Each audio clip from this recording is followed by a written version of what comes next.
In less than 3 months, 195,000 men, women and children have flooded into Florida from Puerto Rico. The city of Orlando has been overwhelmed. Yes. How long have you been here? 1 month. Okay. And how many of you are sleeping inside? 9 persons. 9 people. Yes. Housing is tight and expensive. This is the couch that I sleep with my boyfriend. Alondra and her friends are all living squeezed into this trailer on the outskirts of the city. This is our bathroom. It's 2 liter for 9 people. But it's great. And this is the family room. Yeah. And right there sleep 4 people. Wow. Hurricane Maria hit Puerto Rico on September the 20th.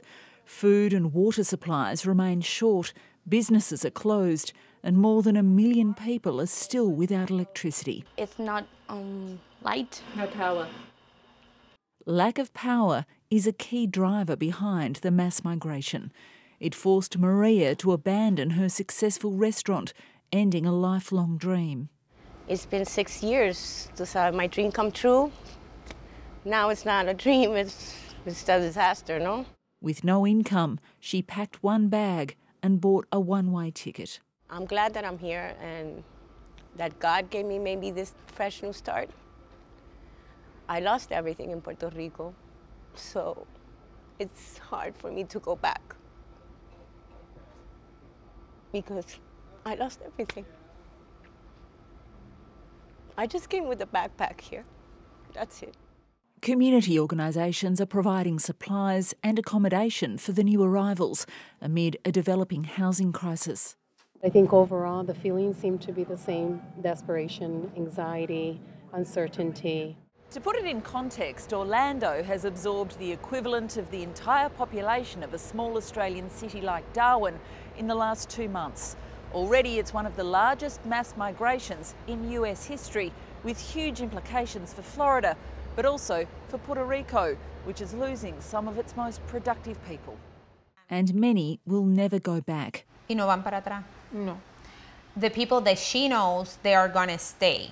They're not going back. More than 1 million Puerto Ricans who fled the island's economic crisis already live in Florida, and now they're absorbing many of the storm refugees into their homes. She called me and she just started crying and crying, hysterical.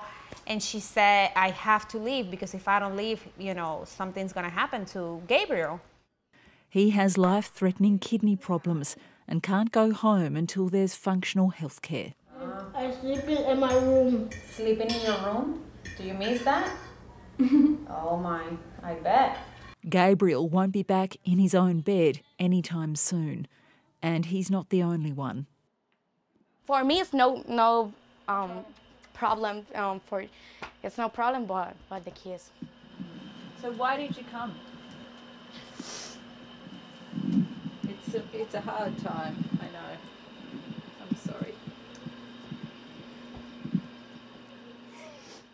They're making the best of it. High five.